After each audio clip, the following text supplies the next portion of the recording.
السلام علیکم ورحمۃ اللہ وبرکاتہ نحمدہ ونصلی علی رسولہ الکریم اما بعد فاعوذ باللہ من الشیطان الرجیم بسم اللہ الرحمن الرحیم رب اشرح لی صدری ویسر لی امری واحلل عقدۃ من لسانی یفقہوا قولی۔ تم اللہ سے بخشش کیوں نہیں مانگتے تاکہ تم پر رحم کیا جائے؟ میں اللہ سے استغفار کرتا ہوں اور اس سے توبہ کرتا ہوں۔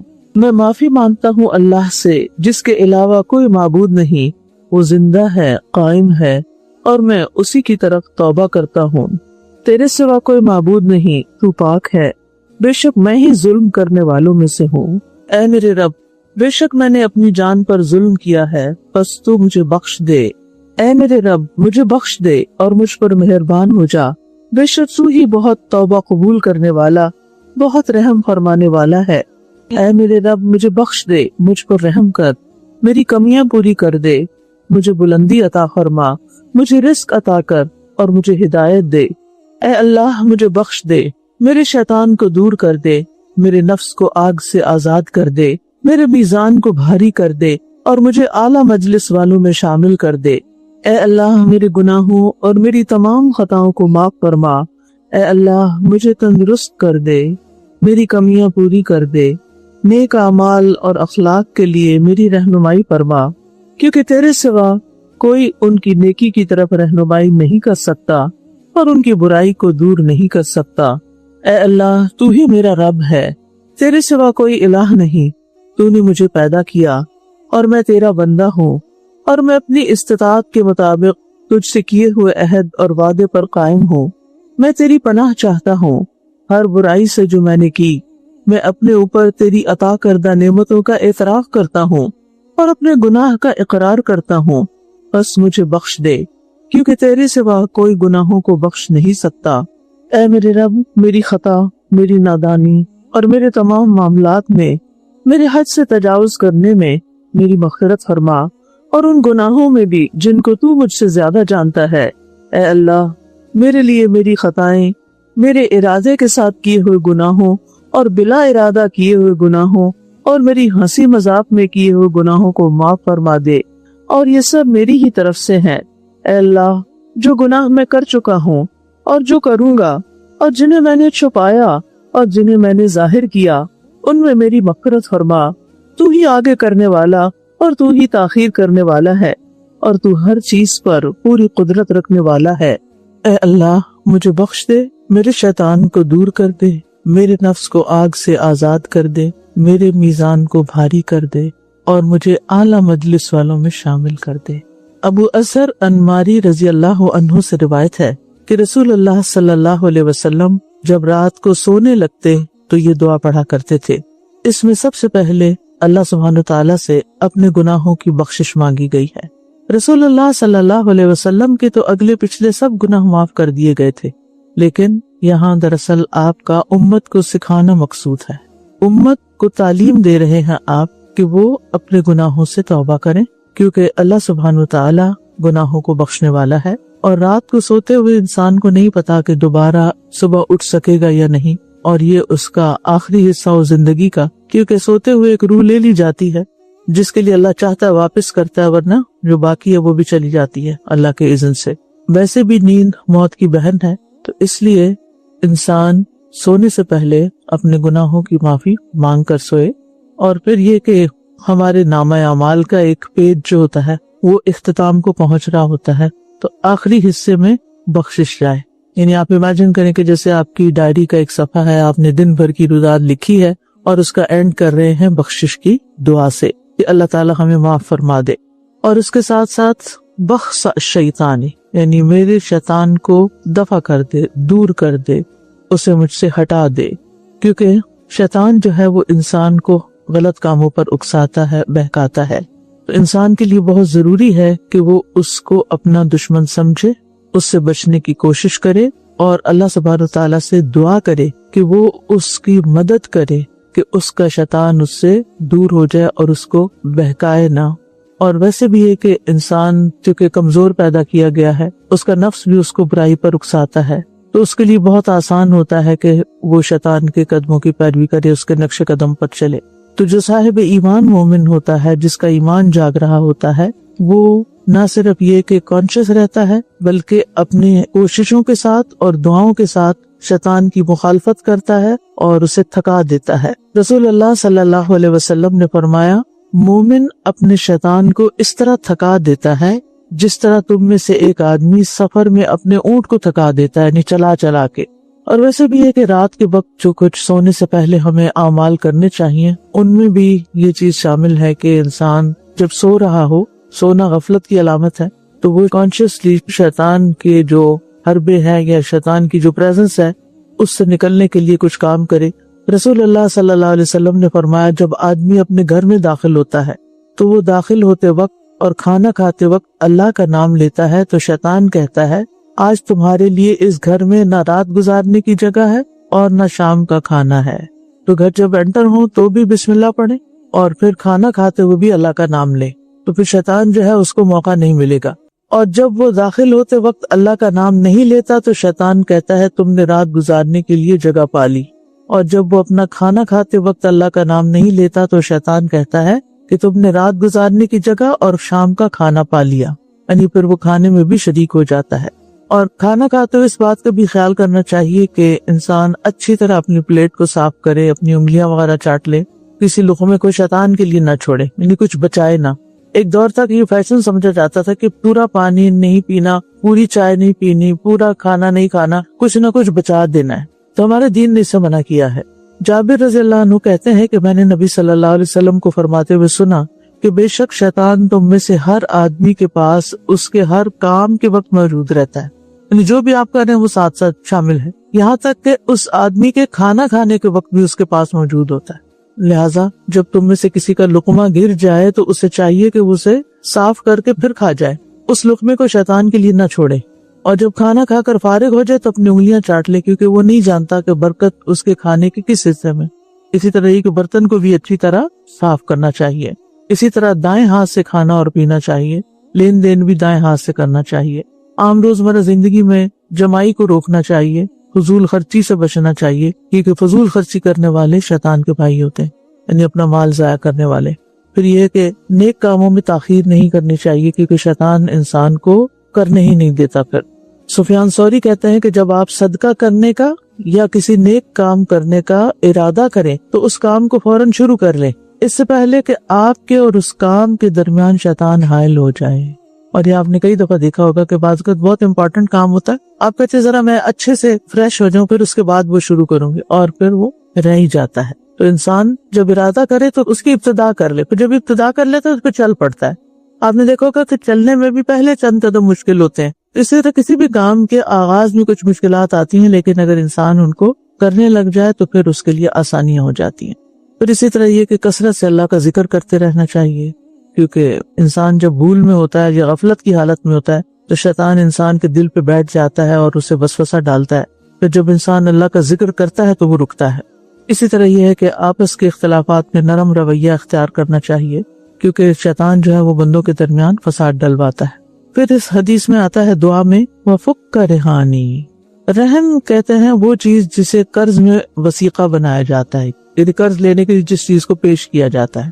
تو مراد اس سے کیا ہے کہ میرے نفس کو میرے گناہوں کی قید سے آزاد کر دے، یعنی میں رہن میں ہوں تو مجھے آزاد کر دے اور میری گردن کو ہر اس حق سے چھڑا دے جو مجھ پر ہے، اور ان اعمال کی سزا سے بچا لے جسے معاف کرنا تو پسند نہیں کرتا۔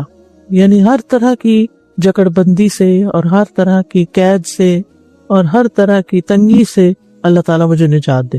کل نفس بما کسبت رہینہ، آتا نا کہ ہر شخص اپنی کمائی کے بدلے رہن میں ہے، یعنی اپنے ہی قرض میں گروی ہے، یعنی جب تک اللہ تعالیٰ اس کو معاف نہ کرے وہ اعلیٰ درجات تک نہیں پہنچ سکتا۔ یعنی ایک حالت ہے کہ انسان پکڑ کی حالت میں، تو اس پکڑ سے اس قید سے چھٹ نہیں سکتا جب تک اللہ تعالیٰ اس کو رہا نہ کرے۔ اور اسی طرح اگر انسان نچلے درجات میں ہے تو اوپر کے درجات میں جا نہیں سکتا جب تک کہ انسان اللہ کی مدد حاصل نہ کرے، اس کے پاؤں زمین کو چھوڑ نہیں سکتے جب تک کہ اللہ تعالیٰ اس کو مدد نہ دے۔ پھر ہے وجعلنی فی الندی الاعلی، اور مجھے اعلیٰ مجلس میں یعنی مقرب فرشتوں کی مجلس میں شامل کر لے۔ اب دیکھیں کہ ہم مختلف لوگوں کے ساتھ بیٹھتے ہیں اور ہم نے ایکسپیرینس کیا ہوگا کہ ہم پر اسی کے اثرات آتے ہیں جس کے ساتھ ہم بیٹھتے ہیں. کچھ نہ کچھ اس کی زندگی کا اعمال کا اثر ہم پر بھی ہوتا ہے، یا جس قسم کے ماحول میں ہوتا ہے وہ ماحول ہم پر اثر انداز ہوتا ہے. اس کو آپ یوں دیکھ سکتے ہیں کہ مثال کے طور پر اگر آپ مسجد جاتے ہیں تو مسجد میں چاہے کوئی بھی نہ ہو، اکیلی خالی مسجد بھی ہو، لیکن آپ دیکھیں کہ وہاں ایک خاص طرح کی سکینت ہوتی. آپ اکیلے بھی بیٹھے رہیں تھوڑی دیر وہاں پر تو آپ کو ایک سکون ملے گا. اس کے برعکس اگر آپ کسی مال میں چلے جائیں تو وہ کیفیت ہو ہی نہیں سکتی جو مسجد میں ہوتی. ڈاکٹر کے کلینک میں چلے جائیں تو کیا ہوگا، ہاسپٹل چلے جائیں کچھ اور ہی ہوگی. تو جو بھی ماحول ہوتا ہے وہ اپنے مخصوص کام کی وجہ سے یا افراد کی وجہ سے مختلف اثرات رکھتا ہے، اور وہ اثرات ہم پر بھی پڑتے ہیں. اور خاص طور پر اگر ایسے لوگوں سے آپ کا واسطہ ہو جو فضول باتیں کرنے کے عادی ہیں، یا غیبت کرنے کے، یا جھوٹ یا مبالغہ آرائی پر مبنی باتیں، یا ٹھٹھا مذاق کرنے کے عادی ہیں، تو اس کے اثرات بھی آپ کے قلب اور روح پر پڑتے ہیں، چاہے یہ تھوڑی دیر کے لیے کیوں نہ ہو. اور اگر زیادہ ہو تو وہ اتنے ہی زیادہ انسان کے اوپر گہرے اثرات ہو جاتے ہیں. لہٰذا انسان کو ہمیشہ حریص ہونا چاہیے کہ ایسی مجالس میں شریک ہوتا رہے جو اس کے ایمان اور علم میں اضافے کا سبب ہو، اس کو قوت بخشنے والی ہو.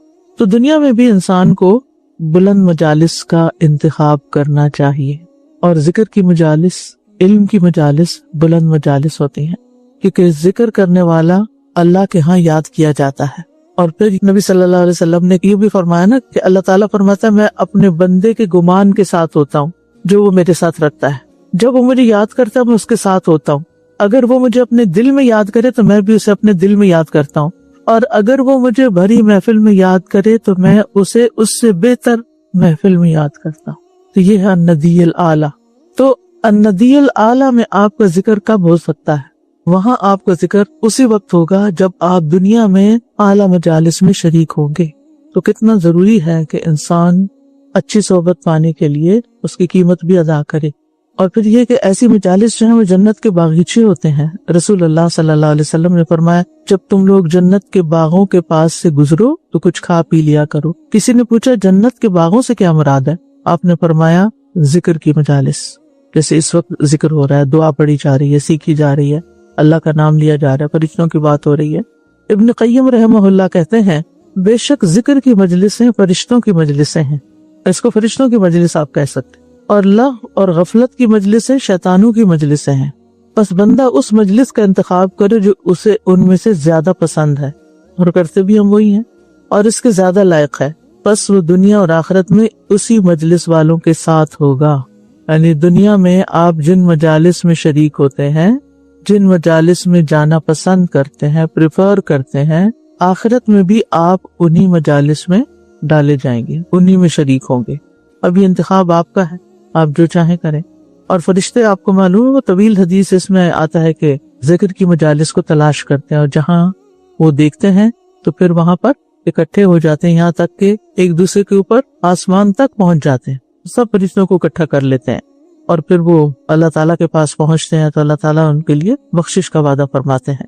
ایسی مجالس دل کی سختی کا علاج بھی ہوتی ہیں.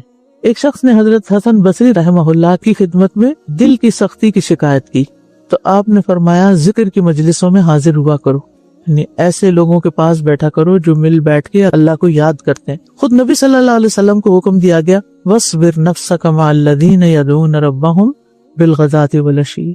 آپ اپنے آپ کو لوگوں کے ساتھ جما کے رکھیے، روک کے رکھیے جو صبح و شام اپنے رب کو پکارتے ہیں. اس کے برعکس وہ مجلس جس میں لوگ اکٹھے ہوں، حدیث میں آتا ہے یہ، لیکن اس میں اللہ کا ذکر نہ کریں، نبی صلی اللہ علیہ وسلم پر درود نہ بھیجیں، تو وہ ان کے لیے قیامت کے دن حسرت کا باعث ہوگی.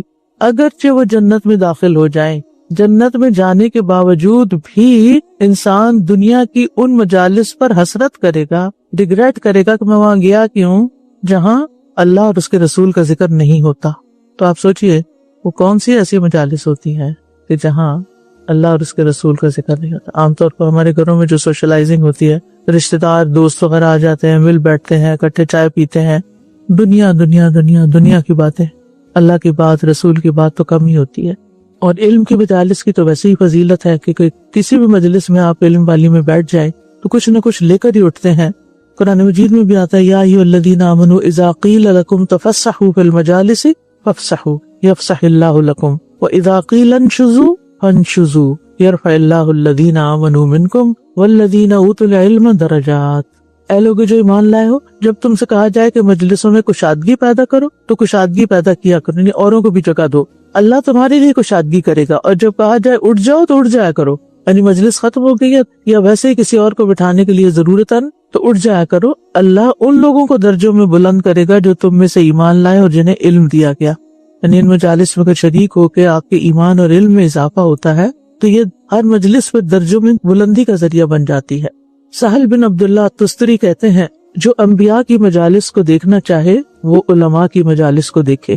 اور جب لوگ کسی بھی جگہ پر اللہ کے گھروں میں سے کسی گھر میں اللہ کی کتاب کی تلاوت کرتے ہیں اور اس کی باہم تعلیم میں مصروف ہوتے ہیں، یعنی خاص طور پر قرآن کی مجلس، ان پر سکینت نازل ہوتی ہے. نزلت علیہم السکینہ وغشیتہم الرحمہ وحفتہم الملائکہ.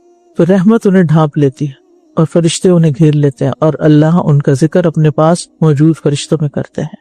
استاذہ جی جو آپ نے ابھی بات کی نا کہ ڈائری کا ایک ورک سمجھے اپنے پورے دن کو، تو اس میں مجھے یہ خیال آ رہا تھا کہ جیسے حدیث میں بھی ہے نا کہ جو ہم غلطی کو تاہی گناہ کرتے ہیں تو فرشتے لکھتے نہیں ہیں کہ استغفار کر لے. تو سبحان اللہ اگر ہم سونے سے پہلے استغفار کریں تو اس دن کے وہ سارے ویسے ہی وائپ آف ہو گئے، ہمارے لکھے بھی نہیں جائیں گے انشاءاللہ. اور دوسرا یہ کہ آخری عمل جیسے آپ نے فرمایا کہ وہ استغفار کا ہوگا سونے. وہ جو تیسرا 6 گھڑیوں کا ذکر آتا ہے، سارے دن کا نہیں آتا. اچھا، لیکن ویسے اگر ہم اوور آل سارے دن کے گناہوں کی معافی مانگ کے سوئے تو انشاءاللہ اللہ تعالیٰ معاف فرما دے گا. اور ایک دوسری بات استاد جی، یہ تو ایک طرح سے سوال بھی ہے کہ جیسے اب جب سے یہ پتہ چلا کہ جس مجلس میں اللہ سبحانہ تعالیٰ کا ذکر نہیں ہو تو باعث حسرت ہوں گی، تو کوشش ضرور ہوتی ہے کہ جہاں کہیں جائیں تو کریں. بس ایک سوال بہت دفعہ میرے دل میں ان مجالس کے دوران بھی آتا ہے کہ ایسا ذکر جو ہے وہ شروع میں رکھا جائے یا اینڈ میں رکھا جائے تاکہ گھر جاتے ہوئے ایک اچھی فیلنگ کے ساتھ گھر جائیں، یا ہم شروع میں کر لیں پھر اگر دونوں طرح ٹھیک ہے. شروع میں رکھنے کا یہ فائدہ ہے کہ پھر باقی وقت جو ہے نا وہ ذرا اچھا گزرے گا، یعنی احتیاط کے ساتھ گزرے، اور آخر میں کر کے پھر ایک پیغام ٹیک ہوم میسج ہو جائے گا. جزاک اللہ خیر. ویاکم. سر جی یہ جو بات ہوئی تھی نا کہ مجالس کی، تو میں سوچ رہی تھی مجالس کے علاوہ کچھ جگہیں بھی ایسی ہوتی ہیں، ضروری نہیں ہے کہ وہ کوئی پراپر ذکر کی مجلس ہو یا کچھ ایسی چیز ہو، لیکن کچھ جگہیں ایسی ہوتی ہیں جہاں انسان وزٹ کرتا ہے تو اس کے دل میں جو ہے وہ نرمی آتی ہے. مثال کے طور پہ ابھی جولائی کے منتھ میں میرا ہاسپٹل جانے کا بہت زیادہ اتفاق ہوا تھا. میری مدر ان لا وہاں پر تھیں، تو میں جب وہاں پہ جاتی تھی اور لوگوں کی بے بسی دیکھتی تھی، اور وہ بھی وہ لوگ جو بہت زیادہ عمر رسیدہ بھی تھے، یعنی 100 ایئرس کی وہاں پہ عورتیں تھیں، اور وہ اس حالت میں تھیں کہ بالکل ہیلپ لیس، اور ان کی ایک آس ہوتی تھی کہ کوئی ان کے پاس آ جائے، کوئی ان کے پاس بیٹھ جائے. تو یہ ساری جگہیں بھی اور ان سارے لوگوں سے ملنے سے بھی نا دل میں بہت نہ صرف یہ کہ نرمی آتی ہے بلکہ بہت زیادہ اللہ کا شکر بھی دل سے نکلتا ہے کہ ہم بہت بہتر ہیں، بہت سوچ رہے ہیں. شکر گزاری ہوتی ہے، اللہ کی طرف توجہ ہوتی ہے، اللہ تعالیٰ سے کنیکشن ہوتا ہے، دعا کرتے ہیں، استغفار کرتے ہیں، رحمت مانگتے ہیں. استاذہ آپ کی ایڈوائس کیا ہوں گی کہ اگر ہم مجلس میں کھڑے رہ کے کچھ بولنا چاہے تو آبجیکشن کرتے لوگ؟ اس طرح نہیں بولنا چاہیے نا کہ ہم ان کو جیسے کوئی لیکچر دے رہے ہوں. بات سے بات نکالیں، حکمت سے بات کریں، اس وقت بات کریں جب سمجھیں کہ یہ اب لوہا گرم ہے، یہاں بات کرنی چاہیے. یا پھر جانے سے پہلے ہی آپ ان سے بات کر لیں کہ ہم اکٹھے ہو رہے ہیں، ہم کچھ نہ کچھ پڑھیں گے، کوئی بات کریں گے، یا سوال کر لیں ان سے. یعنی بعض اوقات یہ ہوتا ہے کہ آپ کسی سے کچھ ایسا پوچھ لیتے ہیں کہ آپ اچھا یہ بتائیے کہ آپ کی خاص دعا کون سی ہے، آپ زندگی میں کیا چاہتے ہیں، کیا مانگتے ہیں.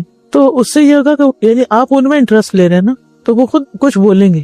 یہ نہیں کہیں گے آپ مجھ سے کیوں پوچھ رہے ہیں کہ میری دعا کیا ہے، جو مرضی ہو، ایسا نہیں کوئی کہتا. اتنے بھی بد اخلاقی نہیں برتتے. اے اللہ میرے گناہوں اور میری خطاؤں کو معاف فرما، اے اللہ مجھے تندرست کر دے، میری کمیاں پوری کر دے، نیک اعمال اور اخلاق کے لیے میری رہنمائی فرما، کیونکہ تیرے سوا کوئی ان کی نیکی کی طرف رہنمائی نہیں کر سکتا اور ان کی برائی کو دور نہیں کر سکتا. ابو امامہ رضی اللہ عنہ سے روایت ہے کہ رسول اللہ صلی اللہ علیہ وسلم یہ دعا مانگا کرتے تھے. ہمیں بھی اس سنت کی پیروی کرتے ہوئے اپنے لیے یہ دعا پڑھنی چاہیے. اللہم اغفر لی ذنوبی و خطایای کلھا، اے اللہ میرے سارے ذنوب، گناہ، ذنوب جمع ہے ذنب کی، اور یہ چھوٹے اور بڑے سب گناہوں کے لیے آ جائے گا. اور خطایای یہ چھوٹی چھوٹی غلطیاں، بھول چوک، کلھا ساری کی ساری، چھوٹی بھی اور بڑی بھی. اللہم انعشنی یعنی مجھے صحت مند کر دے، بیماری سے پاک کر دے. نبی صلی اللہ علیہ وسلم جب کسی کے پاس عیادت کے لیے جاتے تو اس کو یہ دعا دیتے تھے، لا بأس طہور انشاءاللہ، کوئی بات نہیں، یہ بیماری گناہوں سے پاک کرنے کا ذریعہ بنے گی۔ حدیث میں آتا ہے کہ مدینہ میں ایک شخص بیمار ہوا، آپ اس کی عادت کے لیے اس کے گھر تشریف لے گئے، وہاں پہنچ کر آپ نے فرمایا لا بأس طہور انشاءاللہ۔ اس کے مطلب نہیں کہ جب کوئی بیمار ہوتا ہے تو پراسرار طور پر اس کے گناہ دھل جاتے ہیں، اور کوئی آدمی اگر بیمار نہ ہو تو اس کے اندر اپنی غلطیوں کو کوئی احساس نہیں پیدا ہوتا۔ بیماری میں انسان کے اندر نرمی آتی ہے، اپنی غلطیاں یاد آتی ہیں، اور پھر انسان توبہ استغفار کرنے لگتا ہے، اور اس طرح وہ بیماری گناہوں سے پاک کرنے کا ذریعہ بنتی ہے۔ یعنی اس کے اندر ایک عاجزی آتی ہے، جب بیمار ہوتا ہے نا تو محتاجی آتی ہے، عاجزی آتی ہے، اور یہ عاجزی جو ہے یہ اس کو اللہ سے قریب کر دیتی ہے، قرب کا ذریعہ بن جاتی ہے۔ یعنی بیماری بعض اوقات ذہنی بیداری کا ذریعہ بنتی ہے، بیماری سبب بن جاتی ہے ذہنی بیداری کا، اور ذہنی بیداری جو ہے یہ دنیا کی سب سے بڑی نعمت ہے کہ انسان کو حقائق نظر آنے لگے، انسان کو نفع نقصان سمجھ آنے لگے۔ اب دیکھیں مثلا بچوں کو آپ کہتے پڑھیں وہ نہیں پڑھتے، کیوں؟ ان کو شعور نہیں ہے، احساس نہیں کہ وہ کتنا بڑا اپنا نقصان کر رہے ہیں۔ اور اسی طرح دیگر چیزیں کہتے ہیں زیادہ طبق روشن ہو جانا، اس کی آنکھیں کھل جانا، بعض اوقات کسی کے رویے سے کوئی ایسی چیز انسان کو سمجھ میں آ جاتی ہے، انسان کو اپنے پرائے کا فرق سمجھ میں آ جاتا ہے، انسان کو کسی مخلص اور منافق کا فرق سمجھ میں آ جاتا ہے، یہ سب ذہنی بیداری سے ہی ہوتا ہے۔ لیکن عموماً یہ ذہنی بیداری عام طور پہ علم سے تو ہوتی ہے، لیکن مشکل سے، تکلیف سے، بیماری سے بہت زیادہ ہوتی ہے۔ انسان ایک دم چکنا ہو جاتا ہے، میں کیا کر رہا ہوں، کیا کر رہا تھا، کیوں ہو گیا میرے ساتھ یہ، میں کہاں غلط ہوں، اور اس طرح کی بہت ساری چیزیں۔ تو سہجہ سے نعمت کی شکر گزاری اور قدر کرنا بڑا ضروری ہے، لیکن اگر انسان بیمار ہو تو اس کو بھی اللہ تعالیٰ کا ظلم نہ سمجھے بلکہ اپنے حق میں فائدہ مند سمجھے۔ اور ویسے بھی اگر دیکھا جائے تو صحت کو نقصان پہنچانے میں انسان کا اپنا ہی ہاتھ ہوتا ہے، کھانا پینا غلط یا لائف سٹائل غلط یا اور کئی وجوہات بن جاتی ہیں۔ اس لیے بہت ضروری ہے کہ انسان دعا بھی مانگے اور اس کے ساتھ اپنے اعمال پر اپنا محاسبہ بھی کرے، اپنے طریقے زندگی کو بدلے اور ہیلدی لائف سٹائل اختیار کرے، جس میں درست غذا بھی ہے، پانی کا پینا بھی ہے، ایکسرسائز بھی ہے، نیند ہے، آرام ہے، نیکی کے کام کرنا ہے، کیونکہ ہم صرف اچھا کھا کے ہی نہیں صحت مند ہو سکتے، بلکہ اب تو بہت زیادہ یہ بات آ رہی ہے کہ جب انسان روزہ رکھتا ہے 15-16 گھنٹے تک کچھ نہیں کھاتا تو اس کے جسم کے اندر اللہ تعالیٰ ایسی صلاحیت پیدا کر دیتے ہیں کہ جسم خود ایسے کام کرنے لگتا ہے کہ اس کے زہریلے مادے جو ہیں وہ ڈیٹاکس کرنے کا بہترین ذریعہ ہے، بیماری دور کرنے کا بہترین ذریعہ ہے۔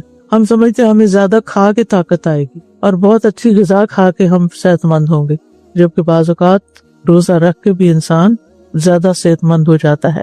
آٹوپیجی کہتے ہیں اس کو شاید، کہ جسم کو خود کھانے لگتا ہے، جسم کے اندر ایسے مادے پیدا ہو جاتے ہیں کہ وہ اس کے زہریلے مادوں کو کھا جاتے ہیں۔ وجبرنی کا مطلب کیا ہے کہ میرا ٹوٹا دل چھوڑ دے یا میری مصیبت دور کر دے، میرے حالات درست کر دے، وسیع معنی ہے۔ واہدنی لصالح الاعمال، اور میری رہنمائی کر نیک اعمال کی طرف، والاخلاق، اور اچھے اخلاق کی طرف، کیونکہ جب تک انسان اللہ سے مدد نہیں مانگتا تو انسان کو نیک اعمال کی بھی توفیق نہیں ہوتی۔ یعنی ہم یہ سمجھتے ہیں کہ نیک اعمال ہم کوئی اپنے کمال سے کرتے ہیں یا اللہ کی توفیق سے کرتے ہیں۔ اور ہدایت کا معنی آپ کو معلوم ہے نا، ایک ہدایت ارشاد ہوتی ہے اور ایک ہدایت توفیق ہوتی ہے، کہ اللہ تعالیٰ ہمیں علم بھی دے کہ کیا صحیح اور کیا غلط ہے، اور پھر جو صحیح اس میں سے ہو اس پر عمل کرنے کی توفیق بھی عطا فرمائے۔ اور پھر نہ صرف یہ کہ اچھے کام بلکہ اچھا اخلاق بھی، کیونکہ فَإِنَّهُ لَا يَهْدِي لِصَالِحِهَا وَلَا يَصْرِفُ سَيِّئَهَا إِلَّا أَنْتَ، کیونکہ تیرے بغیر نہ تو نیک اعمال کی طرف کوئی رہنمائی ہو سکتی ہے اور نہ ہی اس کے اندر کی جو خرابیاں ہیں یا برائیاں ہیں وہ دور ہو سکتی ہیں۔ تو یہ سب کچھ اللہ تعالیٰ ہی کرنے والا ہے، یعنی کیونکہ اللہ ہی خیر کو بندے کے لیے آسان کرنے والا ہے، ہر طرح کی خیر و نعمت اسی کی طرف سے ہے۔ وَمَا بِكُم مِّن نِعْمَةٍ فَمِنَ اللَّهِ، یعنی اچھے اعمال کی توفیق بھی وہی دیتا ہے اور اچھے اخلاق کو اپنانے کا بھی وہی ہمارے اندر قوت پیدا کرتا ہے۔ میں ایکسپیرینس شیئر کرنا چاہ رہی تھی کہ جو ڈسکس کرتے تھے ہم کہ بیماری میں جس طریقے سے ہم طرح کو یاد کرتے ہیں، ایک بار آپ نے پہلے یہ بھی بتایا تھا کہ انسان جس طریقے کے اعمال دنیا میں کرتا ہے تو بیماری میں بھی پھر اللہ اس کی یاد آ جاتا ہے۔ تو میرے جاننے والے کا ذکر ہے کہ وہ اب ان کی لائف کے آخری سال میں بہت بیمار ہو گئی تھی، بستر رسیدہ ہو گئی تھی، کسی کو پہچان نہیں سکتی تھی، بٹ پورا ٹائم لا الہ الا اللہ، اللہ اکبر، یہ دو چیزیں ان کے زبان پہ پورے سال چلتا رہا، چاہے کوئی بھی ان کے دماغ کو جاتا تو مطلب مجھے تھا کہ شاید مطلب اتنا ذکر تو وہ اگر ہوش میں ہوتی تو بھی نہ کرتے، نہ کر بھی نہیں سکتی تھی کیونکہ لوگ کرنے نہیں دیتے. جی بالکل، مطلب کہ ان کو دیکھ کر اتنا لگتا ہے بٹھا دیتے. جی بالکل، کس طریقے سے کہ انہوں نے زندگی گزاری تھی کہ اللہ تعالیٰ نے اس طریقے سے توفیق عطا فرمائی. بالکل. سادہ جی ابھی جو ڈی ٹاکس کی بات فرمایا آپ نے، تو ابھی ڈائبیٹک والوں کا ایک گروپ ایسی میں نے جوائن کیا ہوا تھا، تو وہ کراتے ہیں واٹر فاسٹنگ، اس کو کہتے ہیں 24 آورز آپ نے صرف لکوڈز پہ کرنا ہے. تو پھر کسی نے اتنے روزوں کے بارے میں پوچھا تو انہوں نے کہا کہ 3 days آف واٹر فاسٹنگ جو ہے وہ ہمارے ایک روزے کے برابر ہے. سبحان اللہ. اسی لیے اب وہ ڈرائی فاسٹنگ کا لفظ آ گیا ہے کہ ڈرائی فاسٹنگ کرے، پانی بھی نہ پیے، عین اسلامی. اور پھر یہ صبح سے شام تک کی فاسٹنگ، رات کی فاسٹنگ نہیں. سبحان اللہ. تو اٹ واز امیزنگ کہ ہم جو 3 روزے منیمم مہینے میں رکھیں تو سمجھے 9 days کی ہم نے واٹر فاسٹنگ کی ہے پورے مہینے میں. تو سبحان اللہ. بالکل، بس اللہ تعالیٰ توفیق دے ہم سب کو. استاذہ جی میں دیکھ رہی تھی مجبورنی کہ میرا ٹوٹا دل جوڑ دے، پھر اس کے بعد بہادری صالح اعمال کی توفیق. آپ یقین کریں جب کسی کا دل ٹوٹا ہوتا ہے اس وقت صالح کام کرنے کے لیے کتنا اپنے آپ کو تیار کرنا پڑتا ہے. بالکل، اپنے آپ کو جوڑنا پڑتا ہے کہ نہیں مجھے یہ کام کرنا ہے اور یہ اللہ کی خاطر کرنا ہے. الحمدللہ. کیونکہ صالح اعمال ہو نہیں سکتے جب تک دل راضی نہ ہو ان پر. شیطان وسوسے ڈالتا ہے اور کرنے نہیں دیتا، مشکل بنا دیتا ہے. استاذہ جی یہاں پر وعدنی لصالح الاعمال کے بعد والاخلاق الگ سے کہا گیا ہے. جی ہاں، ان کو اعمال کے اندر شامل نہیں کیا گیا. یہ کتنا امپورٹنٹ ہے. بالکل. یعنی عادات ہوتی ہیں نا، عمل جو ہے تھوڑا سا فرق ہوتا ہے عادت سے. یعنی آپ کو صدقہ کرنے کی عادت ہے، ٹھیک ہے، اور صدقہ کرنا ایک عمل ہے. اے اللہ تو ہی میرا رب ہے، تیرے سوا کوئی الہ نہیں، تو نے مجھے پیدا کیا اور میں تیرا بندہ ہوں، اور میں اپنی استطاعت کے مطابق تجھ سے کیے ہوئے عہد اور وعدے پر قائم ہوں. میں تیری پناہ چاہتا ہوں ہر برائی سے جو میں نے کی. میں اپنے اوپر تیری عطا کردہ نعمتوں کا اعتراف کرتا ہوں اور اپنے گناہ کا اقرار کرتا ہوں. بس تو مجھے بخش دے کیونکہ تیرے سوا کوئی گناہوں کو بخش نہیں سکتا. یعنی میں اور آپ کسی کو یہ نہیں کہہ سکتے کہ اچھا جو تم نے کیا میں تمہارے گناہ معاف کرتی ہوں. نہیں، کسی انسان کے اختیار میں ہی نہیں. اس دعا کے بارے میں آتا ہے، شداد بن اوس رضی اللہ عنہ سے روایت ہے کہ وہ نبی صلی اللہ علیہ وسلم سے بیان کرتے ہیں کہ آپ نے فرمایا سید الاستغفار یہ ہے کہ تو کہے، اور پھر یہ ساری دعا پڑھی گئی. یعنی اس کو سید الاستغفار کہا گیا. آپ نے فرمایا جس نے اس استغفار پر یقین رکھتے ہوئے دل کی گہرائی سے اسے پڑھا، پھر شام ہونے سے پہلے اسی دن اس کا انتقال ہو گیا تو وہ جنتی ہے. یقین رکھتے ہوئے دل کی گہرائی سے، یعنی توجہ سے پڑھا، خالی پڑھ لینا کافی نہیں. اور جس نے ان الفاظ پر یقین رکھتے ہوئے رات کے وقت ان کو پڑھ لیا، پھر اس کا صبح ہونے سے پہلے انتقال ہو گیا تو وہ جنتی ہے. تو نبی صلی اللہ علیہ وسلم نے اس دعا کو سید الاستغفار کا نام دیا ہے. اور استغفار کے اور بھی صیغے ہیں جو آپ نے اوپر پڑھے ہیں، لیکن اس کو سارے استغفاروں کا سید کہا گیا، سردار، کیونکہ اس کے اندر بہت سی باتیں ہیں. سب سے پہلے اللہم انت ربی، اے اللہ تو میرا رب ہے. اللہ تعالیٰ کی ربوبیت کا اقرار کہ اس نے مجھے پیدا کیا، وہی میرا مالک ہے، وہی میرا خالق اور رازق ہے. لا الہ الا انت، اس میں اللہ تعالیٰ کی توحید الوہیت کا اقرار ہے کہ تیرے سوا اور کوئی الہ نہیں، نہ عیسیٰ الہ ہے، نہ کوئی بت پتھر، کوئی بھی الہ نہیں. خلقتنی وانا عبدک، اس میں بندے کی طرف سے عاجزی اور اللہ تعالیٰ کے لیے خضوع اور فرما برداری کا اقرار ہے. یعنی چونکہ تو نے مجھے پیدا کیا اس لیے میں تیرا ہی بندہ ہوں، تیری عبادت کروں گا. عبد کا لفظ عبادت سے بھی ہے نا. وَأَنَا عَلَىٰ عَهْدِكَ وَوَعْدِكَ مَا اسْتَطَعْتُ، پھر مزید اعتراف ہے کہ میں تیرے وعدے پر قائم ہوں، تیرے عہد پر قائم ہوں، اور میں پوری اپنی طاقت کے مطابق اس وعدے کی پابندی کروں گا، اس میں پوری محنت اور کوشش صرف کروں گا، یعنی صراط مستقیم پر چلوں گا. تو بندہ اللہ تعالیٰ کے سامنے اعتراف کرتا ہے کہ چونکہ میں تیرا بندہ ہوں اس لیے جتنا مجھ سے ہو سکا میں اتنی تیری عبادت ضرور کروں گا. اعوذ بک من شر ما صنعت، اس میں بندے کی طرف سے تمام شر، گناہوں، نافرمانیوں سے بچنے کے لیے اللہ کی پناہ طلب کی گئی ہے. اعوذ بک، میں تیری پناہ لیتا ہوں، کس سے؟ من شر ما صنعت، جو بھی میں نے آج تک برا کیا، اے اللہ تو مجھے حفاظت عطا کر، اور وہ گناہ اور نافرمانیاں جو ہم دن رات کرتے ہیں ان کے برے نتائج اور اثرات ہم سے دور کر دے. وَأَبُوءُ لَكَ بِنِعْمَتِكَ عَلَيَّ، اس میں بندے کا اللہ کی نعمتوں اور اس کے فضل اور کرم کا اقرار اور اعتراف ہے جو اللہ تعالیٰ نے اس پر مختلف قسم کی نعمتوں کے ساتھ انعام کیے ہیں. اور یہ اللہ تعالیٰ کا خاص فضل ہوتا ہے کہ اللہ تعالیٰ بندوں پر ان کے گناہوں کے باوجود بھی نعمتیں اتارتا جاتا ہے.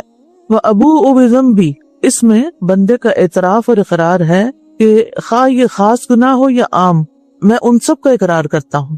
فاغفر لی وانہ لا یغفر الذنوب الا انت، اس میں اللہ تعالیٰ سے پھر بخشش مانگی گئی ہے اور اس کے سامنے عاجزی اور انکساری کا اظہار ہے کہ اللہ تیرے سوا کوئی معاف نہیں کر سکتا، اس لیے بار بار تیرے ہی دروازے پہ آتا ہوں تو تو مجھے معاف کر دے. استاذہ ایک بات پوچھنا چاہ رہی تھی میں آپ جی. سے. استاذہ جب صحت ہمیں عطا ہوتی ہے اللہ کی طرف سے اچھی اور ہم نعمتوں میں کھیل رہے ہوتے ہیں، اس وقت ہم اپنا فوکس کس طرح ان چیزوں کی طرف رکھیں کہ جو دعا ہو وہ بھی دل سے نکلے اور جو ذکر ہو وہ بھی دل سے نکلے؟ بس وہی ہے حل کہ ذکر کی مجالس اور ذکر کرنے والوں کے ساتھ جڑا رہے بندہ. یعنی دنیا میں جائے گا تو دنیا کا رنگ ضرور چڑھے گا، اب کیا کرنا ہے واپس آنا ہے اور پھر ایسی مجالس کا انتخاب کرنا ہے. کہیں نہیں مل رہی، کسی ایسے علاقے میں چلا گیا جہاں کوئی ہے ہی نہیں. بعض اوقات ایسا بھی ہوتا ہے، اپنے گھر کو بنا لے، اپنے گھر کو مسجد بنا لے، اس کو ذکر کی جگہ بنا لے. اگر اللہ آپ کو وسعت دے اور گھر میں جگہ ہو تو ایک کونا مخصوص کر لے جس کا پورا ایک ایٹماسفیئر ایسا ہی ہو کہ جیسے کہ مسجد کا ہوتا ہے.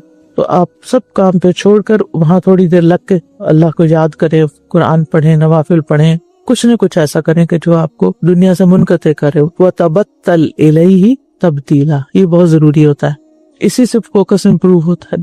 واقعی مسئلہ ہے، اس میں کوئی شک نہیں. اے میرے رب، میری خطا، میری نادانی اور میرے تمام معاملات میں میرے حد سے تجاوز کرنے میں میری مغفرت فرما، اور ان گناہوں میں بھی جن کو تو مجھ سے زیادہ جانتا ہے. اے اللہ، میرے لیے میری خطائیں، میرے ارادے کے ساتھ کیے ہوئے گناہوں اور بغیر ارادے کے کیے ہوئے گناہوں اور میری ہنسی مذاق میں کیے ہوئے گناہوں کو معاف فرما دے، اور یہ سب میری ہی طرف سے ہیں. اے اللہ، جو گناہ میں کر چکا ہوں اور جو کروں گا اور جنہیں میں نے چھپایا اور جنہیں میں نے ظاہر کیا ہے، ان میں میری مغفرت فرما.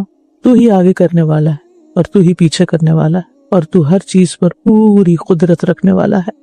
یہ دعا صحیح بخاری میں ہے. ابو موسیٰ اشعری کہتے ہیں کہ رسول اللہ صلی اللہ علیہ وسلم یہ دعا مانگا کرتے تھے، اور اس میں بھی رب اغفر لی خطیئتی و جہلی، اے میرے رب، میرے لیے میری خطائیں اور میری جہالتیں معاف کر دے، یعنی میرے گناہوں کو مٹا دے، اور جو جہالت کی وجہ سے میں نے غلط کام کیے ان کو بھی مٹا دے. بعض اوقات انسان ایک کام کرتا ہے اور اس کو پتہ نہیں ہوتا یہ گناہ کر رہا ہے اور وہ آرام سے کیے جا، بعد میں پتہ چلتا ہے تو شرمندگی ہوتی ہے. اب کیا کریں، اب تو ہو گیا. اب اللہ تعالیٰ سے دعا کریں کہ وہ جو جہالت میں ہوا اس کو بھی معاف کر دے. اور پھر یہ کہ کچھ گناہ ایسے ہوتے ہیں جو ہم ارادے سے کرتے ہیں، وہ کچھ بلا ارادہ ہی ہو جاتے ہیں. وہ اسرافی فی امری کلہ، اور ہر معاملے میں میرا حد سے گزر جانا، اعتدال سے ہٹ جانا، چاہے وہ نیکی کا کام ہے چاہے برائی کا کام. یعنی ایسا نہیں ہوتا کہ حد سے بڑھتے ہیں ہم صرف برائی میں، بلکہ اچھے کاموں میں، نیک کاموں میں بھی ہم حد پہ نہیں رہتے بعض اوقات، جس میں رہنا چاہیے. مثلا نبی صلی اللہ علیہ وسلم کا مقام ان کی حد سے زیادہ بڑھا دے، جس کو غلو بھی کہا جاتا ہے. اور اسی طرح یہ ہے کہ بعض اوقات ہم نوافل پڑھنے لگتے ہیں تو پڑھتے چلے جاتے حتیٰ کہ نیند کا وقت چلا جاتا ہے، پھر سو جاتے ہیں اور پھر فرض قضا کر دیتے ہیں. کئی لوگ تہجد پڑھ کے سوتے ہیں اور فجر قضا کر دیتے ہیں، تو یہ بھی حد سے بڑھنا ہے. پھر وہ اسرافی فی امری کلہ، اور میرا اسراف ہر معاملے میں. وما انت اعلم بہ منی، اور اے اللہ میرے وہ گناہ بھی معاف کر دے جن کے بارے میں تو جانتا ہے کہ ان کے لیے معافی مانگنی چاہیے لیکن انسان کو نہیں سوچ آتی. اللہ نے ان کو گن رکھا ہے، وہ خود بھول چکا ہے انسان، تو اللہ وہ بھی معاف کر دے. اور میری خطائیں اور میرے جان بوجھ کر کیے ہوئے گناہ بھی جو مجھ سے سرزد ہو گئے ان کو بھی معاف کر دے. وجہلی وحزلی کل ذالک عندی، اور میری جہالت میں کیے ہوئے گناہ اور ہنسی مذاق میں کیے ہوئے گناہ یہ سارے کے سارے معاف کر دے. کیونکہ بعض اوقات انسان سمجھتا ہے کہ وہ کوئی سیریس کام نہیں کر رہا، یعنی بہت لائٹ لیتا ہے کسی غلط کام کو کر کے، یا اسے ہنسی مذاق میں اڑا دیتا ہے، یا پھر یہ ہے کہ ہنسی مذاق کرتے کرتے کسی کا دل دکھا دیتا ہے. تو یہ سب بھی اسی میں شامل ہو جاتے ہیں. اللہم اغفر لی ما قدمت وما اخرت، اللہ میرے لیے معاف کر دے جو میں نے آگے بھیجے یا جو سابقہ زندگی میں مجھ سے سرزد ہوئے، اور وہ بھی معاف کر دے جو آئندہ زندگی میں مجھ سے سرزد ہوں گے. اور ان کا سرزد نہ ہونا جو ہے یہ ناممکن ہے، یعنی ہو جائے گا، انسان کو خود اپنا پتہ ہوتا ہے. اور پھر یہ ہے کہ ان تمام معاملات میں اچھی طرح پناہ طلب کی جائے.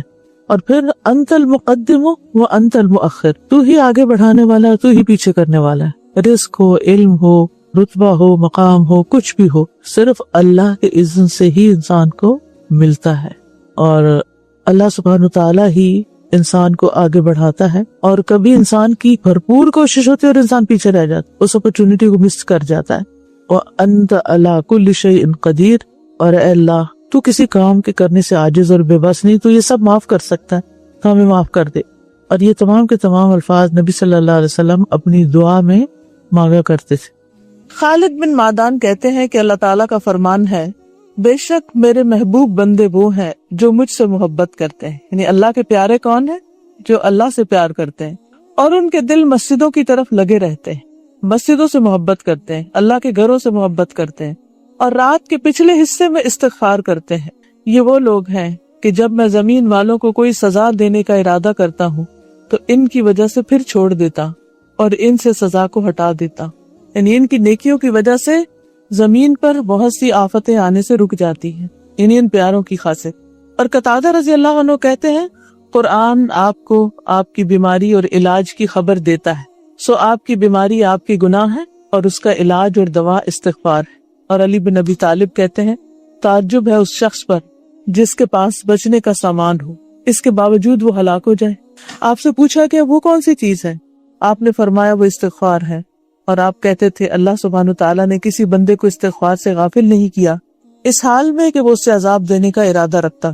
اور فضیل بن نیاز کہتے ہیں کہ بندے کا قول استغفر اللہ، اس کی تفسیر یہ ہے کہ اے اللہ تو مجھے گناہوں سے ہلکا کر دے. بعض علماء کہتے ہیں کہ بندہ گناہ اور نعمت کے درمیان رہتا ہے، ان دونوں کو سوائے حمد اور استغفار کے کوئی دوسری چیز درست نہیں کر سکتی. اور فضیل رحمت اللہ علیہ کہتے ہیں، بغیر گناہ سے باز آئے ہوئے لوگوں کا استغفار جھوٹے لوگوں کا توبہ ہے. اور رابعہ الادبیہ رحمت اللہ علیہ کہتی ہیں، ہم لوگوں کا استغفار زیادہ استغفار کا محتاج ہے.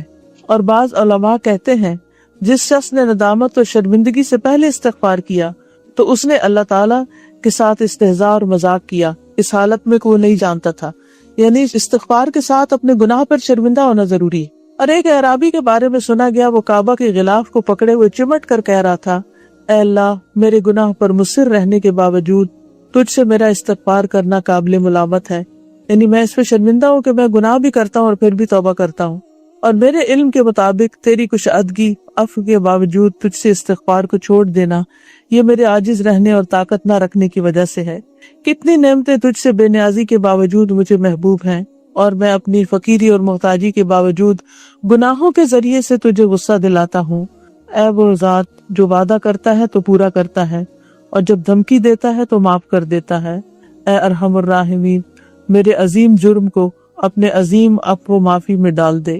اور ابو عبداللہ البراق کہتے ہیں کہ اگر آپ کے اوپر پانی کے قطرے اور سمندر کی جھاگ کے مثل گناہ ہوں اور آپ اپنے رب کو اخلاص کے ساتھ اس دعا سے پکاریں تو انشاءاللہ ضرور آپ کے گناہ مٹا دیے جائیں گے. اور وہ دعا ہے، اللہم انی استغفرک من کل ذنب تبت الیک منہ ثم عدت فیہ واستغفرک من کل ما وعدتک بہ من نفسی ولم اوف لک بہ واستغفرک من کل عمل اردت بہ وجہک فخالتہ غیرک واستغفرک من کل نعمت انعمت بہا علی فاستعنت بہا علی معصیتک واستغفرک یا عالم الغیب والشہادۃ من کل ذنب اتیتہ فی ضیاء النہار وسواد اللیل فی ملأ او خلاء وسر وعلانیۃ یا حلیم. اے اللہ میں تجھ سے مغفرت طلب کرتا ہوں ہر اس گناہ سے جس کے بارے میں نے تجھ سے توبہ کی اور پھر اس کو کر بیٹھا. یعنی ایک دفعہ توبہ کی پھر دوبارہ وہی کام. اور تجھ سے مغفرت طلب کرتا ہوں اپنے ہر اس وعدے کے بارے میں جس کو میں نے کیا اور پورا نہ کیا، یعنی پرومسز بریک کیے. اور مغفرت طلب کرتا ہوں ہر اس عمل کے بارے میں جس کا میں نے تیرے لیے کرنے کا ارادہ کیا بس وہ دوسرے کے لیے ہو گیا. یعنی ارادہ تھا تجھے خوش کرنا اور میں دوسروں کی تعریف کی طرف چل پڑا. اور مغفرت طلب کرتا ہوں ان تمام نعمتوں کے بارے میں جن کو تو نے میرے اوپر کیا، بس میں اپنے گناہوں کے بارے میں تجھ سے مدد طلب کرتا ہوں. اے پوشیدہ اور ظاہر کے جاننے والے، میں اپنے ان تمام گناہ کے بارے میں تجھ سے بخشش طلب کرتا ہوں جن کو میں نے دن کی سفیدی، رات کی تاریکی اور تنہائی اور کھلی جگہ میں پوشیدہ ہو کر اور ظاہر ہو کر کیے، یعنی کہیں پر بھی کیے. ان سارے گناہوں کی معافی چاہتا ہوں تجھ سے. کہا جاتا ہے کہ یہ آدم علیہ السلام کا استغفار ہے، اور ایک قول یہ ہے کہ یہ خضر علیہ السلام کا استغفار ہے. لوگوں تم لوگ استغفار کو لازم پکڑو اور گناہوں سے معصوم نبی محمد صلی اللہ علیہ وسلم کے استغفار سے عبرت حاصل کرو، اس لیے کہ بندہ گناہوں اور عیوب سے کبھی بھی خالی نہیں ہوتا۔ تم استغفار کو لازم پکڑو، اس لیے کہ یہ بلاؤں اور مصیبتوں سے روکنے کا مضبوط قلعہ ہے۔ جب تم کوئی گناہ کر لو تو استغفار کرو، کیونکہ یہ ایسی غلطیاں اور گناہ ہیں کہ تمہاری پیدائش سے پہلے گردنوں میں توق پہنا دیے گئے ہیں، اور اگر تم اس پر مصر رہو گے تو ہر طرح کی ہلاکت اور بربادی تمہارے سامنے آئے گی۔ مجھے تعجب ہے ایسے شخص پر جو اللہ کی رحمت سے مایوس ہے، حالانکہ اس کے ساتھ دفاع کا ہتھیار موجود ہے، یعنی استغفار ہوتے ہوئے کبھی بھی اللہ کی رحمت سے مایوس نہیں ہونا چاہیے۔ تم استغفار میں سستی کرنے سے بچو، اور اگر تم نے گناہ کے عہد و پیمان کو مقدم کیا تو یقینی طور پر تم گناہ کر بیٹھو گے اور اللہ کی مغفرت اور بخشش میں شک کرو گے۔ جس شخص پر اللہ کا انعام ہو اسے چاہیے کہ وہ اللہ کی تعریف کرے، اور جس کی روزی میں کمی ہو جائے اس کو چاہیے کہ اللہ سے استغفار کرے، اور جس کے سامنے کو غم اور مصیبت آ پہنچے اس کو چاہیے کہ وہ یہ کہے لا حول ولا قوت الا باللہ العلی العظیم، نہیں ہے کوئی طاقت اور قوت سوائے اللہ کے جو بلند و بالا عظیم ہے۔ ہر قسم کے گناہ انسان کے ذہن سے کبھی ختم نہیں ہوتے، اس لیے اسے چاہیے کہ وہ نئے سرے سے توبہ کرے اور زیادہ سے زیادہ استغفار کرے۔ توبہ کا مطلب یہ ہے کہ بندہ اپنے گناہ کو کبھی نہ بھولے اور گناہ کرنے پر مصر نہ ہو، اور جب بھی وہ کوئی گناہ کر بیٹھے تو فوراً توبہ اور استغفار کرے۔ دلوں میں دل وہ ہے کہ گناہ کرنے سے پہلے استغفار کرے تاکہ اطاعت اور فرما برداری کرنے سے پہلے بدلہ مل جائے۔ صبح و شام اعضاء اور جوارح کے بارے میں بطور شکر اور عافیت غور و فکر کرنا بھی اس کے گناہ سے استغفار کرنا، توبہ کے ذریعے ایمان کی طہارت اور پاکیزگی کے لیے عمل کرنا اور اپنے رزق کی اصلاح کرنا۔ تیرے لیے ضروری ہے کہ تو اللہ سے استغفار کرے، اور اگر اس کے کرنے سے عاجز ہو تو اللہ تعالیٰ سے اپنا لو لگاؤ، پھر اگر اس سے بھی عاجز ہو تو اللہ تعالیٰ کی اطاعت اور فرما برداری میں مشغول نہ رکھنے میں ہم کوئی عذر نہیں دیکھ رہے، اس لیے کہ درجات کو بلندی اور ترقی دینے میں سب سے زیادہ بہتر ہے۔ استغفار سے متعلق چند اشعار ہیں۔ استغفر اللہ من علمی و من عملی، میں اپنے علم اور عمل سے اللہ سے بخشش طلب کرتا۔ استغفر اللہ من طمعی و من عملی، میں اپنے لالچ اور امید سے اللہ سے بخشش طلب کرتا، یعنی مجھے امید ہے کہ اللہ مجھے بخش دے گا۔ استغفر اللہ مما قد جنیت ومن ظلمی و جوری فی ایام الاولی، میں اللہ سے بخشش طلب کرتا ہوں ان تمام گناہوں سے اور ظلم اور جور سے جن کو میں نے گزشتہ ایام میں کیا ہے۔ استغفر اللہ مما قد خفی و بدا، میں اللہ سے بخشش طلب کرتا ہوں ان تمام چیزوں سے جو پوشیدہ اور ظاہر ہے۔ وما تقر بہ نفسی من العمل، اور اس عمل سے جس سے میرے نفس کو سکون ہو۔ استغفر اللہ من حسدی و من نقصی، میں اپنے حسد اور برائی سے اللہ سے بخشش طلب کرتا ہوں۔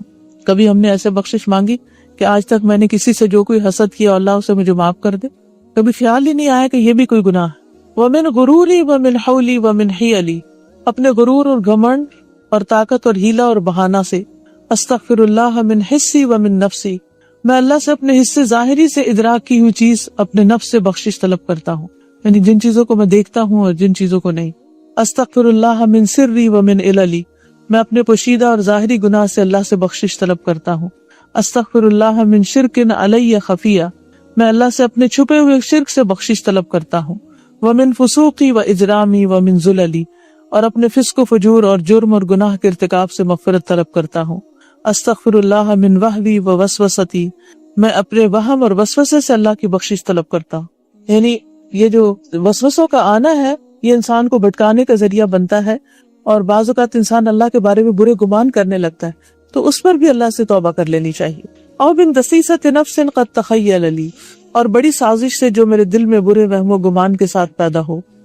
استغفر اللہ من کفر بنعمت منہ، میں اللہ سے کفران نعمت کی بخشش طلب کرتا ہوں۔ للخیر والفضل والانعام سہل لی، جس کو اللہ نے بھلائی اور فضل اور انعام کے ساتھ میرے لیے آسان کر دیا۔ استغفار کی دعا۔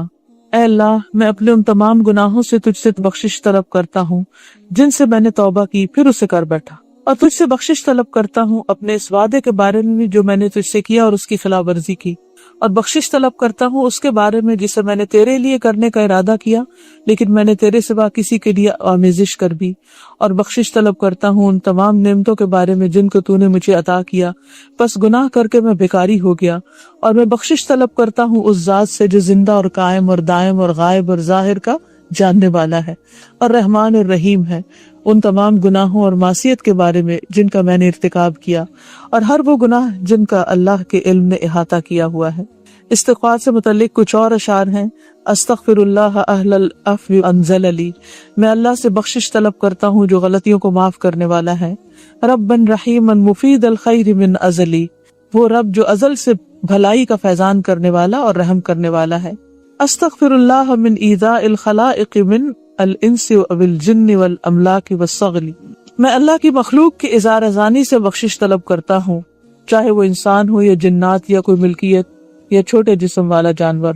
استغفر اللہ من اتیان الشبہات، میں شک و شبہ کے آنے یا کھانے رزق میں، اول حرام اول مکروہ فی الاکل، مکروہ اور حرام سے اللہ کی بخشش طلب کرتا ہوں۔ استغفر اللہ من اظہار الحکم، میں اللہ سے اپنی حکمت اور عقل مندی کے غالب کرنے سے مغفرت طلب کرتا ہوں، یعنی اللہ کی بات کے سامنے اپنی بات بڑی کر کے بیان کرنا۔ والقلب منی غدا بالقبح ذا شتلی، جبکہ میرا دل برائی اور گناہ کی وجہ سے بوجھل اور سخت ہو گیا ہے۔ استغفر اللہ من بعد ومن بدع ومن بلاء ومن بغی ومن بخل، میں اللہ کی رحمت سے دوری اور ناتجربہ کاری اور مصیبت اور ظلم اور زیادتی اور بخیلی سے اللہ کی بخشش طلب کرتا ہوں۔ استغفر اللہ من بسط ومن بطری، میں مغرور ہونے اور حق کے انکار کرنے سے اللہ کی بخشش طلب کرتا ہوں۔ قد بدل علی بحور الخیر بالوشلی، کیونکہ یہ دونوں میرے لیے خیر و بھلائی کے سمندر کو پانی کے قطرے میں تبدیل کرنے والے ہیں، یعنی گناہ جو ہیں وہ انسان کی نعمتوں کو چھوٹا کر دیتے ہیں، جیسے سمندر کو قطرہ بنا دیتے۔ استغفار کے خزانے، اس کتاب میں یہاں اگر آپ نشان رکھ لیں نا تو صبح تہجد کے وقت اس ایریے کو کھول کے آپ یہاں سے استغفار کی دعائیں پڑھ سکتے ہیں، اور یہ تو آپ پہلے بھی پڑھ چکے ہیں۔ اللہم اغفر لی ما قدمت وما اخرت وما اسررت وما اعلنت وما اسرفت وما انت عالم به منی، انت المقدم وانت المؤخر لا الہ الا انت بسمک ربی فاغفر لی ذنبی، اے اللہ میرے پہلے اور بعد والے پوشیدہ اور ظاہر اور حد سے تجاوز کیے ہوئے گناہوں کو معاف فرما جنہیں تو مجھ سے زیادہ جانتا ہے، تو ہی پہلے ہے اور تو ہی بعد میں ہے، تیرے سوا کوئی دوسرا معبود برحق نہیں، اے میرے رب تو میرے گناہ بخش دے۔ اللہم اغفر لی ذنبی کلہ دقہ وجلہ واولہ وآخرہ وعلانیتہ وسرہ، ابوء بنعمتک علی وہذا ما جنیت علی نفسی، یا عظیم اغفر لی فانہ لا یغفر الذنوب العظیمۃ الا الرب العظیم، اے اللہ میرے تمام گناہ معاف کر دے، چھوٹے بڑے، پہلے پچھلے، ظاہر اور پوشیدہ، اور تیری نعمت کا میں اعتراف کرتا ہوں، اور وہ جو میں نے اپنے نفس کے لیے گناہ کیا، اے اللہ تو مجھے بخش دے، بس نہیں ہے کوئی ان بڑے گناہوں کو بخشنے والا مگر تو رب عظیم۔ یہ جو چھوٹے دلوں والے ہوتے ہیں، چھوٹی ذہنیت والے ہوتے ہیں، وہ معاف نہیں کرتے، جن کے دل بڑے ہوتے ہیں درگزر کرتے ہیں، معاف کر دیتے ہیں، اور اللہ سے بڑا تو کوئی ہے ہی نہیں، اس لیے اللہ سبحانہ تعالیٰ سارے گناہوں کو معاف کر دیتا ہے۔ اور وہ اونٹنی والا قصہ تو سب کو یاد ہے نا، یہ حدیث تو سب نے سن رکھی ہے کہ جب صحرا میں کوئی شخص اپنی اونٹی پہ سامان لے کے جاتا ہے اور وہاں آرام کرنے لگتا ہے تو اتنے میں اونٹی کہیں غائب ہو جاتی ہے، اور پھر اس کو یہ ڈر ہوتا ہے کہ اپنا کھانا ہے، نہ پینا ہے، نہ سواری ہے، تو میں اس جنگل میں مر ہی جاؤں گا، تو اچانک اس کی اونٹی سامنے آ جاتی ہے اور وہ خوشی کے مارے چلا اٹھتا ہے کہ یا اللہ تو میرا بندہ اور میں تیرا رب۔ تو یہ اللہ کی بات غلط کرتا ہے، لیکن اللہ کو پتا ہے کہ کس ایکسائٹمنٹ میں کر رہا ہے، تو اللہ تعالیٰ اس پر اس کو معاف کر دیتا ہے، اور اللہ تعالیٰ اس سے بھی زیادہ خوش ہوتا ہے اپنے بندے سے جب بندہ گناہ کر کے واپس آ جاتا ہے، صبح کا بھولا نہ شام کو گھر آ جائے تو اس کو بھولا نہیں کہتے۔ اللہم انی استغفرک من کل ذنب تبت الیک منہ ثم عدت فیہ، اے اللہ میں تجھ سے بخشش طلب کرتا ہوں ان تمام گناہوں سے جن کی میں نے تجھ سے توبہ کی پھر ان کو کر بیٹھا، واستغفرک من کل ما وعدتک بہ من نفسی ثم لم اوف بہ، اور بخشش طلب کرتا ہوں ہر اس وعدے کے بارے میں جس کو میں نے تجھ سے کیا اور پھر پورا نہ کر سکا، واستغفرک من کل عمل اردت بہ وجہک فخالطہ غیرک، اور بخشش طلب کرتا ہوں تمام اعمال کے بارے میں جن کو میں نے تیرے لیے کرنے کا ارادہ کیا اور وہ تیرے علاوہ دوسروں کے لیے آمیزش ہو گئے، یعنی نیت خراب ہو گئی۔ واستغفرک من کل نعمت انعمت بہا علی فاستعنت بہا علی معصیتک، اور میں تجھ سے ان تمام نعمتوں کے بارے میں جن کو تو نے مجھے عطا کیا اپنے گناہ کی وجہ سے تجھ سے مدد مانگتا ہوں اور بخشش طلب کرتا ہوں۔ وَأَسْتَغْفِرُكَ يَا عَالِمَ الْغَيْبِ وَالشَّهَادَةِ مِنْ كُلِّ ذَنْبٍ أَتَيْتُهُ فِي ضِيَاءِ النَّهَارِ وَسَوَادِ اللَّيْلِ فِي مَلَأٍ أَوْ خَلَاءٍ وَسِرٍّ وَعَلَانِيَةٍ يَا حَلِيمُ، اے چھپے اور کھلے کے جاننے والے بردبار، میں اپنے ہر اس گناہ سے تجھ سے بخشش طلب کرتا ہوں جسے میں نے دن کی روشنی اور رات کی تاریکی میں، تنہائی میں، کھلے میدان میں، چھپ کر کے اور ظاہر کر کے کیے ہیں، اللهم انت ربي لا اله الا انت خلقتني وانا عبدك وانا على عهدك ووعدك ما استطعت اعوذ بك من شر ما صنعت ابوء لك بنعمتك علي ابوء علي بذنبي فاغفر لي فانه لا يغفر الذنوب الا انت۔ اے اللہ تو میرا پالنے والا ہے، کوئی معبود برحق نہیں مگر تو ہی، تو نے مجھے پیدا کیا اور میں تیرا بندہ ہوں، اور میں تیرے عہد اور وعدے پر اپنی طاقت کے مطابق قائم ہوں، اور میں اپنے ان تمام برے کاموں سے پناہ مانگتا ہوں جو میں نے کیے ہیں، اور میں تیری نعمت کا اقرار کرتا ہوں اور اپنے گناہوں کا اقرار کرتا ہوں، بس تو مجھے بخش دے، اس لیے کہ تیرے سوا کوئی دوسرا گناہوں کو بخشنے والا نہیں۔ استغفر اللہ العظیم الذی لا الہ الا هو الحی القیوم لا تأخذہ سنۃ ولا نوم فاتوب الیہ۔ میں اللہ عظیم سے بخشش طلب کرتا ہوں جس کے سوا کوئی معبود برحق نہیں، وہ زندہ رہنے اور سب کو تھامنے والا ہے، جسے نہ اونگ آئے اور نہ نیند، میں اسی سے توبہ کرتا ہوں۔ اللہم مغفرتک اوسع من ذنوبی ورحمتک ارجع عندی من عملی۔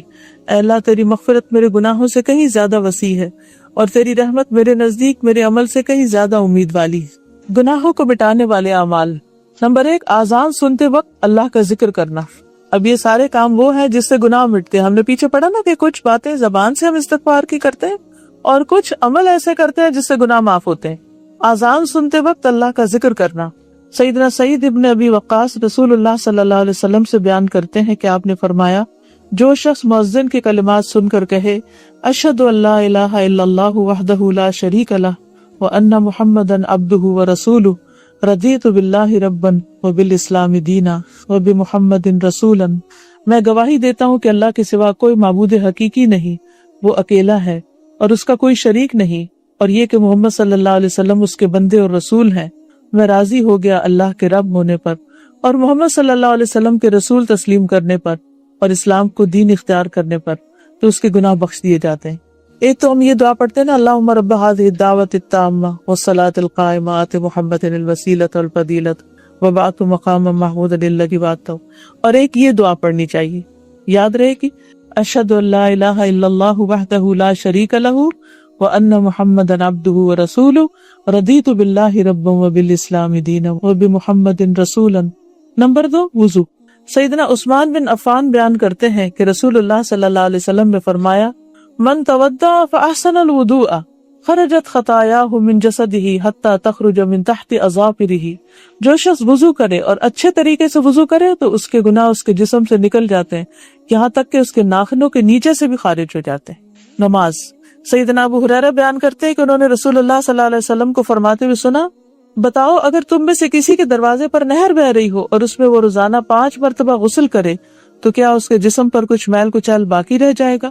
صحابہ نے عرض کیا کہ کچھ میل کچیل باقی نہ رہے گا۔ آپ نے فرمایا، 5 نمازوں کی مثال اسی طرح ہے کہ اللہ ان کے ساتھ گناہوں کو مٹا دیتا ہے، روز کے روز انسان کی صفائی دھلائی ہوتی رہتی۔ سیدنا ابو ہریرہ بیان کرتے ہیں کہ رسول اللہ صلی اللہ علیہ وسلم نے فرمایا، آدمی کا با جماعت نماز ادا کرنا اس کے گھر اور بازار کی نماز سے 25 گنا زیادہ ہے۔ یہ اس لیے کہ جب اس نے اچھی طرح وضو کیا پھر مسجد کی طرف نکلا صرف نماز کے لیے تو وہ کوئی قدم نہیں رکھتا مگر اس کی وجہ سے اس کا ایک درجہ بلند ہوتا ہے اور اس کی وجہ سے اس کی غلطی معاف ہوتی ہے۔ پھر جب نماز پڑھتا ہے تو فرشتے اس کے لیے مغفرت کی دعا کرتے رہتے ہیں جب تک کہ وہ اپنے جائے نماز پر رہتا ہے اور بے وضو نہیں ہوتا۔ فرشتے کہتے ہیں، اے اللہ اس پر رحمت فرما، اے اللہ اس پر مہربانی کر، اور وہ برابر نماز ہی میں رہتا ہے جب تک کہ وہ نماز کا انتظار کرتا رہتا ہے۔ یعنی اذان ہوتے ہی نیت کر لینی چاہیے کہ بس اب نماز پڑھنی۔ سیدنا ابو ہریرہ بیان کرتے کہ رسول اللہ صلی اللہ علیہ وسلم فرماتے تھے، الصلوات الخمس والجمعۃ الی الجمعۃ ورمضان الی رمضان مکفرات لما بینہن اذا اجتنب الکبائر۔ 5 نمازیں اور جمعہ سے آئندہ جمعہ تک اور رمضان سے آئندہ رمضان تک ان کے درمیان کے لیے کفارہ ہیں جب تک کہ گناہ کبیرہ کا ارتکاب نہ کیا جائے۔ تہجد اور استغفار۔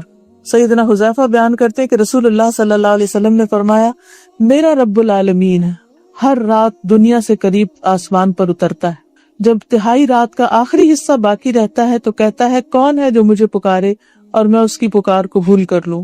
کون ہے جو مجھ سے سوال کرے اور میں اسے دوں؟ کون ہے جو مجھ سے مغفرت طلب کرے اور میں اسے بخش دوں؟ کتنا خوبصورت وقت ہے، کتنا خوبصورت منظر کہ انسان اس وقت اٹھے جب اللہ تعالیٰ بندے کو خود پکارا کہ آؤ گا تجھے بخش دوں۔ تو سب سے بہترین وقت ہے استغفار کا وہ، اور جنت میں جانے والوں کی خوبی ہے کہ اس وقت اپنے گناہوں کی معافی مانگتے ہیں۔ صدقہ۔ سیدنا حذیفہ بیان کرتے ہیں کہ رسول اللہ صلی اللہ علیہ وسلم نے فرمایا، آدمی کو جو فتنہ اس کے بال بچوں اور مال و دوست اور ہمسائے کی وجہ سے ہوتا ہے، اور نماز، روزہ اور صدقہ اس کا کفارہ بنتے ہیں۔ جمعہ کے دن کے آداب، سیدنا سلمان فارسی بیان کرتے کہ نبی صلی اللہ علیہ وسلم نے فرمایا، جو شخص جمعہ کے دن غسل کرتا ہے اور استطاعت کے مطابق پاکیزگی اختیار کرتا ہے، تیل لگاتا ہے یا اپنے گھر کی خوشبو لگاتا ہے، پھر جمعہ کی نماز کے لیے نکلتا ہے اور دو آدمیوں کے درمیان تفریق ڈال کر نہیں بیٹھتا، پھر سنتیں پڑھتا ہے جو اس کے مقدر میں ہے، پھر جب امام خطبہ دیتا ہے تو خاموش رہتا ہے، تو اس کے اس جمعہ اور دوسرے جمعہ کے درمیان کے صغیرہ گناہ معاف کر دیے جاتے ہیں۔ رمضان کے روزے، سیدنا ابو ہریرہ بیان کرتے ہیں کہ آپ صلی اللہ علیہ وسلم نے فرمایا، جو شخص ایمان اور طلب ثواب کے لیے رمضان کے روزے رکھے تو اس کے پہلے کے گناہ معاف ہو جاتے ہیں۔ تراویح کی نماز، سیدنا ابو ہریرہ بیان کرتے ہیں کہ رسول اللہ صلی اللہ علیہ وسلم نے فرمایا، جو شخص رمضان کا قیام ایمان اور طلب ثواب کے لیے کرتا ہے تو اس کے پہلے کے تمام گناہ معاف کر دیے جاتے ہیں۔ شب قدر کی راتوں کا قیام، جو شخص شب قدر کا قیام ایمان اور طلب ثواب کے لیے کرے تو اس کے پہلے کے گناہ معاف کر دیے جاتے ہیں۔ عاشورہ کے روزے، سیدنا ابو قتادہ بیان کرتے ہیں کہ ایک آدمی نے رسول اللہ صلی اللہ علیہ وسلم سے عاشورہ کے روزے کے بارے میں سوال کیا تو آپ نے فرمایا، میں اللہ تعالیٰ سے اچھا گمان کرتا ہوں کہ گزشتہ سال کے گناہوں کا کفارہ بنتا ہے، اور اب آ رہے ہیں اس میں انشاءاللہ تعالیٰ جلد ہی ذوالحج کے روزے۔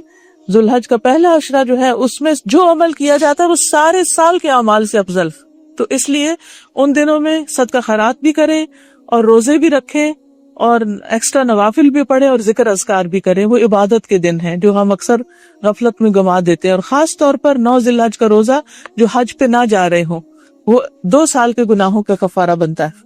اور پھر محرم آئے گا تو عاشورہ کا روزہ 1 سال کے گناہوں کا کفارہ۔ وہ کہتے ہیں کہ میں اللہ تعالیٰ سے اچھا گمان کرتا ہوں کہ گزشتہ سال کے گناہوں کا کفارہ بنتا ہے۔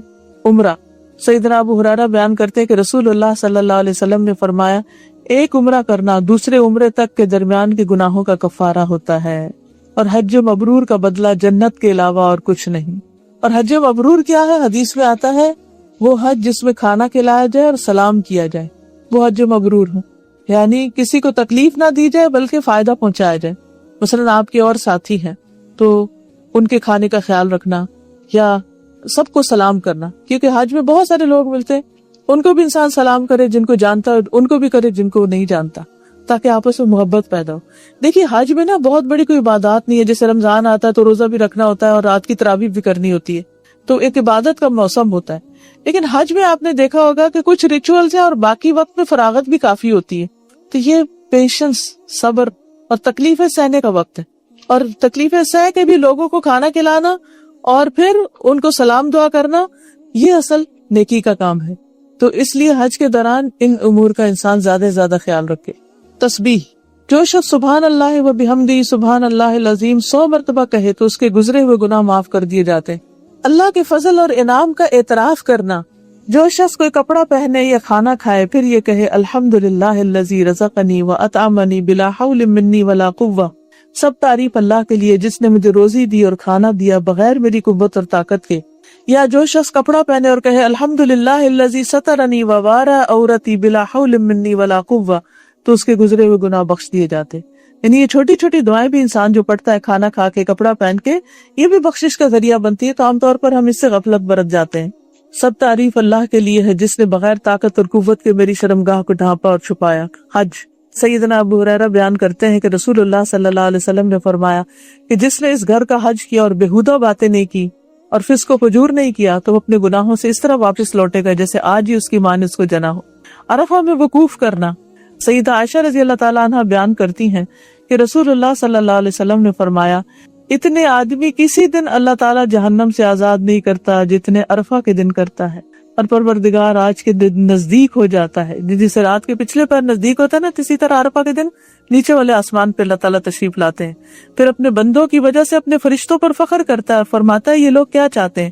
فرشتے بتاتے ہیں کہ یہ آپ کی بخشش چاہتے ہیں، تو اللہ تعالیٰ فرماتے ہیں گواہ رہو میں نے ان کو بخش دیا۔ جو شخص حج میں نہ ہو اس کے لیے عرفہ کے دن کا روزہ رکھنا۔ سیدنا ابو قتادہ سے عرفہ کے دن کے روزے کے بارے میں سوال کیا گیا تو آپ نے فرمایا گزشتہ اور آئندہ سال کے گناہوں کا کفارہ بنتا ہے۔ اور ایک دوسری روایت میں ہے عرفہ کے دن کے روزے کے بارے میں اللہ سے میرا گمان یہ ہے کہ 1 سال اور بعد کے گناہ کا کفارہ ہوتا ہے۔ بخار کے وقت استغفار کے لمحات، سیدنا جابر بن عبداللہ رضی اللہ عنہ بیان کرتے ہیں کہ رسول اللہ صلی اللہ علیہ وسلم ایک دن ام صاحب یا ام مسیب کے پاس آئے اور کہا مالک یا ام الصائب او یا ام الصائب تزفزفین، اے ام صاحب یا ام مسیب تمہیں کیا ہو گیا، سائے سائے کی آواز نکال رہی، یعنی ہائے ہائے کر رہی۔ تو انہوں نے کہا بخار ہے، اللہ اس میں برکت نہ دے۔ تو آپ نے فرمایا تم بخار کو گالی مت دو، کیونکہ یہ بنی آدم کے گناہوں کو ختم کر دیتا ہے، جیسے لوہار کی بٹی لوہے کے زنگ اور میل کچیل کو ختم کر دیتی ہے۔ بیماریاں اور رنج و غم، سیدنا ابو سعید اور ابو ہریرہ بیان کرتے ہیں کہ ان دونوں نے رسول اللہ صلی اللہ علیہ وسلم کو فرماتے ہوئے سنا کہ آپ نے فرمایا مسلمان کو تکان، بیماری، غم اور تکلیف سے جو پریشانی ہوتی ہے اس کے بدلے میں اس کے صغیرہ گناہ معاف ہو جاتے ہیں۔